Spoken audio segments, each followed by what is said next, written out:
Phone tapping కేసులో కీలక పరిణామం చోటు చేసుకుంది. నాంపల్లి కోర్టులో ఫోన్ ట్యాపింగ్ కేసు విచారణ జరిగింది. నాంపల్లి కోర్టులో వంశీకృష్ణ తరపు లాయర్ అఫిడవిట్ దాఖలు చేశారు. గతంలో హరీష్ రావు వద్ద వంశీకృష్ణ పనిచేశారు.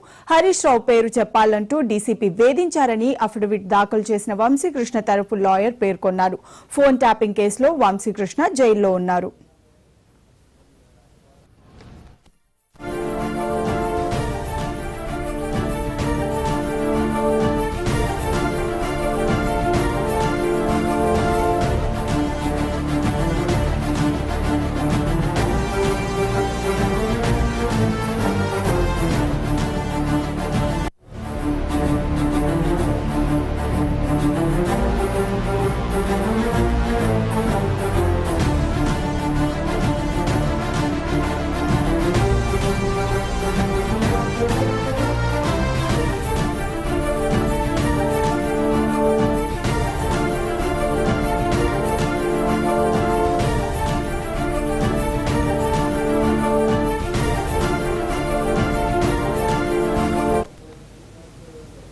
ఫోన్ ట్యాపింగ్ కేసులో కీలక పరిణామం చోటు చేసుకుంది. నాంపల్లి కోర్టులో ఫోన్ ట్యాపింగ్ కేసు విచారణ జరిగింది. నాంపల్లి కోర్టులో వంశీకృష్ణ తరపు లాయర్ అఫిడవిట్ దాఖలు చేశారు.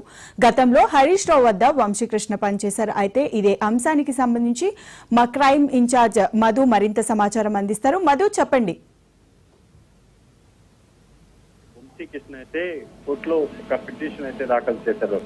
అయితే ప్రధానంగా కూడా వంశీకృష్ణ తరఫున దాఖలైనటువంటి అఫిడవిట్ ఏదైతుందో దీనికి సంబంధించి పూర్తిగా కూడా ఒక కీలకమైన ఫోన్ ట్యాపింగ్ వ్యవహారంలో ఒక కీలకమైనటువంటి పరిణామంగానే మనం చూడవచ్చు. అఫిడవిట్ దాఖలు చేసినటువంటి వంశీకృష్ణ తరఫున లాయర్ ఏదైతున్నారో అంటే మన ఫోన్ ట్యాపింగ్ లో కేసులో జైల్లో ఉన్నటువంటి వంశీకృష్ణ ఫోన్ ట్యాపింగ్ లో ఏదైతే హరీష్ రావు ఉన్నారో హరీష్ రావు పేరు చెప్పాలంటూ కూడా తనని డీసీపీ వేధిస్తున్నారంటూ కూడా ఈ అఫిడవిట్ దాఖలు చేయడం జరిగింది. అఫిడవిట్ అయితే ప్రస్తుతం కోర్టు స్వీకరించింది.